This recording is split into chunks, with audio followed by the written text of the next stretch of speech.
안녕하십니까. 민주국민, 한반도 통일에 대해, 제가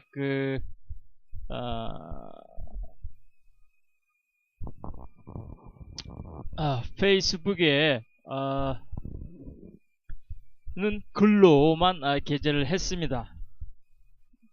그런데, 이번에는 제가, 이렇게, 비디오를 찍어서, 방, 쉐어를 하게 됐습니다. 자, 한반도의 통일에 대하여 한반도의 통일이 과연 가능한가? 나의 대답은 아니다라고 말합니다.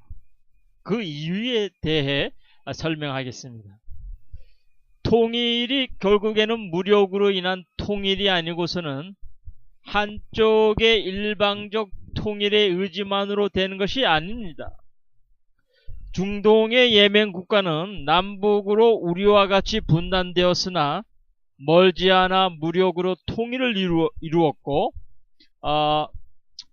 독일은 평화 통일을 이루기 위해 반세기에 가까운 41년이라는 세월을 보내야 했습니다. 그것도 그냥 보내는 것이 아니라 통일을 해야 한다는 의지가 역대 정권들이 계속적으로 이어져 노력을 꾸준히 하여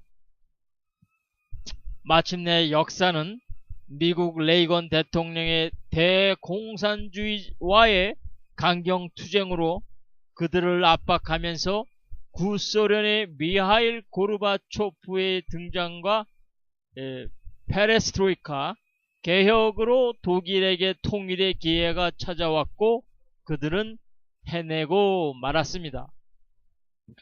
그렇다면 여기서 언뜻 보기에 레이건과 고르바초프에 의해서 위룩한 것으로 여겨질 수도 있겠으나 물론 그들의 공로가 무척이나 크다는 것은 부인할 수 없을 것입니다. 하지만 무엇보다도 그 기회를 만든 서독의 국민들과 역대 정부들을 말하지 않을 수가 없습니다.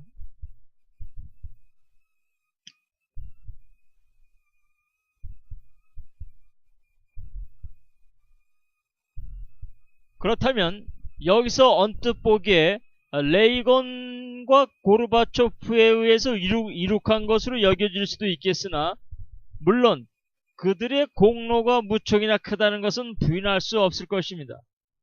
하지만 무엇보다도 그 기회를 만든 서독의 국민들과 역대 정부들을 말하지 않을 수가 없습니다.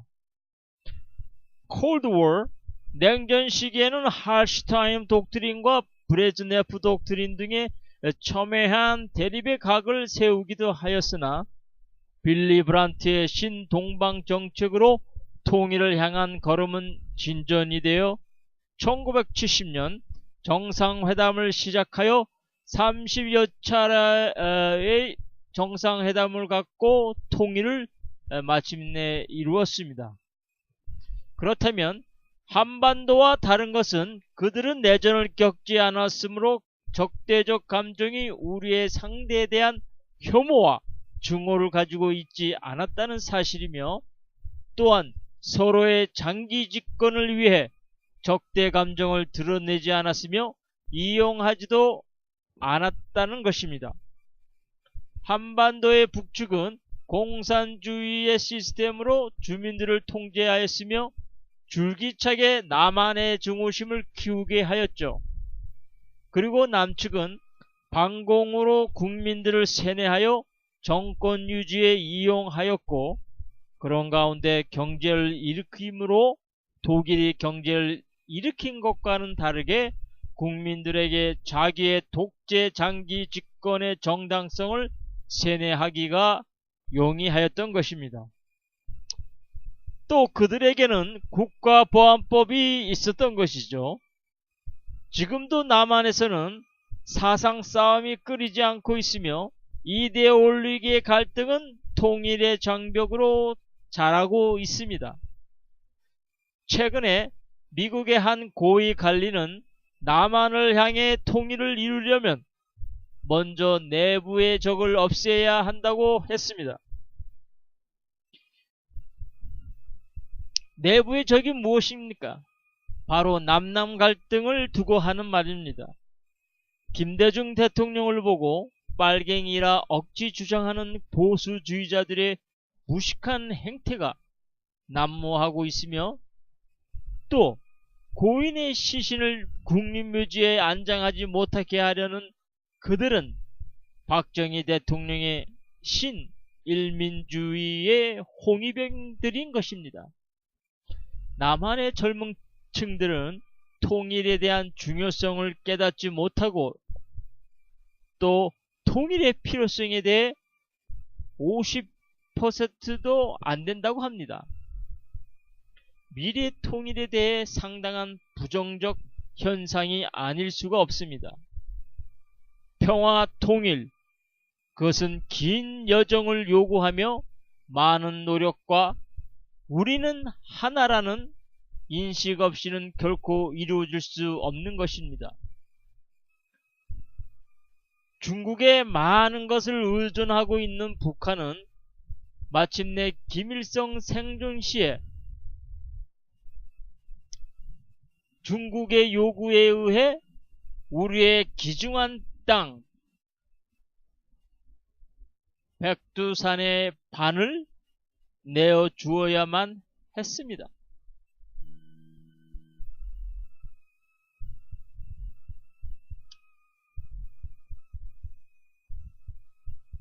햇볕 정책은 중국의 의존을 줄여 우리의 귀중한 땅을 뺏기지 않게 하기 위함을 알아야 합니다.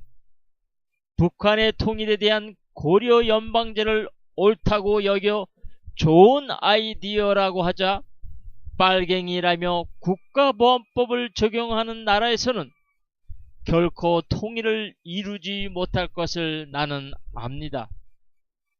적이라도 좋은 제의를 하면 생각해 볼 수 있는 민주적 여유가 있어야 되고 포옹하는 마음이 있어야 통일을 이룰 수 있는 것입니다.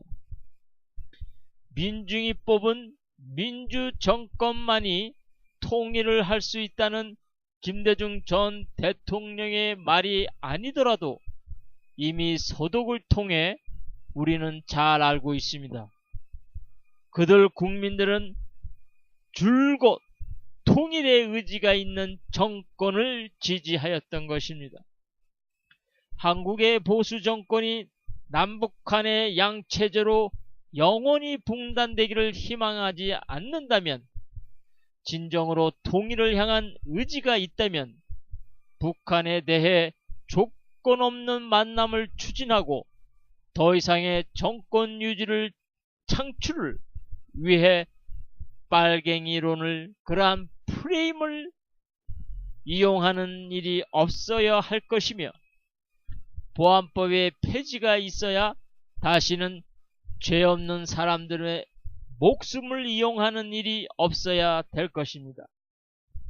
통일 의지를 학생들에게 가르치고 통일의 주체가 우리 남북이라는 사실을 주변 강대국에게 주지시켜야 할 것이며, 박근혜 대통령이 그동안 우리가 획기적인 플랜을 많이도 하였지만 뭐 하나 된 것 있냐고 말했습니다. 그동안 획기적인 프로젝트를 기획한 것이 무엇이 있었던가요?